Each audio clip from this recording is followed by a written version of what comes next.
የደም ግፊት ምን ማለት ነው?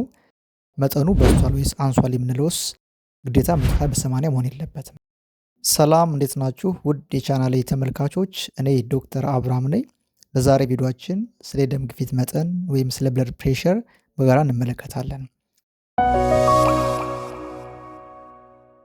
የደም ግፊት ምን ማለት ነው? መጠኑ በዝቷል ወይስ አንሷል የምንለውስ ምን ያህል ሲሆን ነው የሚለውን እንመለከታለን። በመጀመሪያ የደም ግፊት ምን ማለት ነው የሚለውን እንመልከት። የደም ግፊት ወይም ብለድ ፕሬሸር ብለን የምንጠራው ደም ከልባችን ተነስቶ ወደ ተለያዩ የሰውነታችን ክፍሎች እንዲዘዋወር የሚያግዘውን ኃይል የደም ግፊት እንለዋለን። ደም ከልብ ተነስቶ ወደ አይምሯችን፣ ወደ ሳንባችን፣ ወደ ጉበት፣ ወደ ኩላሊት፣ ወደ ጡንቻዎቻችን እንዲዘዋወር የሚያግዘውን ኃይል ብለድ ፕሬሸር ወይም የደም ግፊት እንለዋለን። መጠኑ ሲያንስ ዝቅተኛ የደም ግፊት ወይም ሃይፖቴንሽን እንለዋለን። መጠኑ ሲበዛ ደግሞ ከፍተኛ የደም ግፊት ወይም ሃይፐርቴንሽን እንለዋለን። ታዲያ ይህ ከሆነ ኖርማል የምንለው ስንት ሲሆን ነው? አብኖርማል ወይም በዝቷል ወይም አንሷል የምንለውስ ምን ያህል ሲሆን ነው የሚለውን እንመልከት። የደም ግፊት በሁለት ቁጥሮች ይገለጻል፣ የላይኛውና የታችኛው ተብሎ።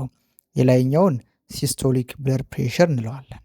ይህም ልባችን ደምን ወደ ተለያዩ የሰውነታችን ክፍሎች ፓምፕ ስታደርግ የሚፈጠረውን ኃይል ሲስቶሊክ ብለድ ፕሬሸር እንለዋለን። ዳያስቶሊክ ብለድ ፕሬሸር ብለን የምንጠራው ደግሞ ልባችን ሪላክስድ ስቴት በሆነችበት ሰዓት ላይ ማለትም ደምን ፓምፕ ከማድረግ ይልቅ ሪሲቭ የምታደርግበት ታይም ላይ ከላይኞቹ የልባችን ክፍሎች ከአትሪየሞች ወደ ቬንትሪክሎች ደም የሚመጣበት ሰዓት ላይ በዛ ሰዓት የሚፈጠረውን ፕሬሸር ወይም ግፊት ዳያስቶሊክ ብለድ ፕሬሸር ብለን እንጠራዋለን ማለት ነው። ታዲያ ይህ ከሆነ ኖርማል የምንለው ምን ያህል ነው የሚለውን እንመልከት። እንደ ዓለም አቀፍ የጤና ድርጅትና እንደ ሀገራችን ጋይድ ላይ መሰረት ኖርማል የደም ግፊት መጠን የምንለው የላይኛው ወይም ሲስቶሊክ ብለድ ፕሬሸር መጠኑ ከ90 እስከ 139 ሚሊሜትር ሜርኩሪ ከሆነ ነው። የላይኛው መጠኑ ከ90 በታች ከሆነ ሃይፖቴንሽን ወይም ዝቅተኛ የደም ግፊት ይባላል። መጠኑ 140 እና ከዛ በላይ ከሆነ ደግሞ ከፍተኛ የደም ግፊት ወይም ሃይፐርቴንሽን ይባላል። የታችኛውን በተመለከተ ኖርማል የምንለው ከ60 እስከ 89 ሚሊሜትር ሜርኩሪ ያለውን ነው። መጠኑ ከ60 በታች ከሆነ ሃይፖቴንሽን ወይም ዝቅተኛ የደም ግፊት እንለዋለን። መጠኑ 90 እና ከዛ በላይ ከሆነ ደግሞ ሃይፐርቴንሽን ወይም ከፍተኛ የደም ግፊት እንለዋለን። ውድ ተመልካቾች እንግዲህ ይህ ቁጥር የሀገራችን ጋይድ ላይ እና የዓለም አቀፍ የጤና ድርጅት ባስቀመጡት መሰረት ነው። የአሜሪካን ሀርት አሶሲሽን ወይም የአሜሪካን ኮሌጅ ኦፍ ካርዲዮሎጂ ደግሞ መጠኑን አነስ አድርጎ ያስቀምጠዋል። ኖርማል ብሎ የሚያስቀምጠው ለላይኛው ወይም የሲስቶሊክ ብለድ ፕሬሸር ብለን የምንጠራው መጠኑ ከ90 እስከ 119 ያለውን ኖርማል ይለዋል።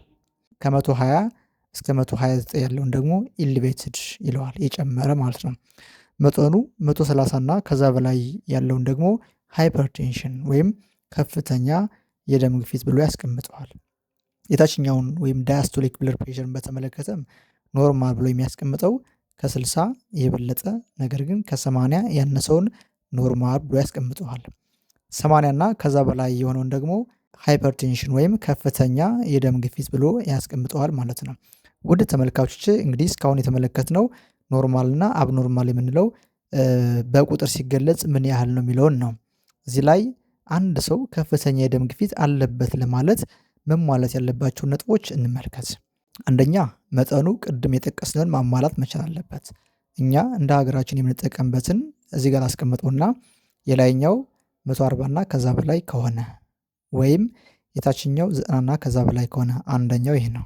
ሁለተኛው መስፈርት ቢያንስ 2 ሜዠርመንት ወይም ሪከርዲንግ ያስፈልገናል። በተለያዩ ቀናት የተለካ ልኬት መጠኑ ቅድም የጠቀስነው 140 እና ከዛ በላይ ወይም 90 እና ከዛ በላይ የሆነ ያስፈልገናል። ሁለት እንደ ሶስተኛ እዚህ ላይ በደንብ እንድታስታውሱት ወይም በደንብ እንድትገነዘቡት የሚያስፈልገው ነገር ደግሞ ግዴታ ሁለቱም መጨመር የለባቸውም። አንዱ ብቻ ወይ የላይኛው ወይ የታችኛው ከጨመረ በቂ ነው። ምን ለማለት ከፍተኛ የደም ግፊት ወይም ሃይፐርቴንሽን አለ ለማለት ማለት ነው። ለምሳሌ አንድ ሰው የደም ግፊት መጠኑን ተለክቶ መጠኑ 145/70 ከሆነ ይህ ሃይፐርቴንሽን ነው ማለት እንችላለን። ወይም ከፍተኛ ደም ግፊት አለ ብለን መናገር እንችላለን። ምክንያቱም የላይኛው ስለጨመረ ማለት ነው። በሌላም በኩል መጠኑ የላይኛው 120 የታችኛው 95 ከሆነም እንዲሁ አሁንም ሃይፐርቴንሽን ወይም ከፍተኛ የደም ግፊት ብለን መናገር እንችላለን። ምክንያቱም የታችኛው ጨምሯል። ስለዚህ አንዱ ብቻ ከጨመረ በቂ ነው። ግዴታ ሁለቱ መጨመር የለባቸውም ለማለት ከፍተኛ የደም ግፊት ወይም ሃይፐርቴንሽን አለ ለማለት ማለት ነው። እዚህ ላይ አንድ ተጨማሪ ነጥብ ማንሳት እንፈልገው ምንድነው? በብዙ ሰዎች ዘንድ አንድ የተለመደ ነገር አለ። ይህ ምንድነው? ኖርማል የደም ግፊት መጠን 120 በ80 አይደለም ወይ? ከዛ ሲያንስ እኮ አንሷል ነው፣ ሲበዛም በዝቷል ነው ብሎ የሚያስቡ ሰዎች አሉ። ኢቭን በስራ ቦታ ላይም እንደዛ ይላሉ። የኔ እኮ ከ120 በ80 በታች ነው፣ ስለዚህ አንሷል፣ ከዛ በላይ ነው፣ ስለዚህ በዝቷል የሚሉ ሰዎች አሉ። 120 በ80 ኢትስ ጀስት አቬሬጅ አማካይ ነው።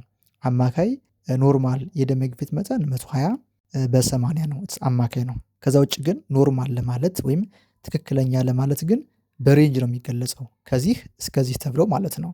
ቅድም እንዳልነው የላይኛው ከ90 እስከ 139 የታችኛው ከ60 እስከ 89 እንዲህ ከሆነ በዚህ መካከል ውስጥ የሚገኝ ከሆነ ኖርማል እንለዋለን።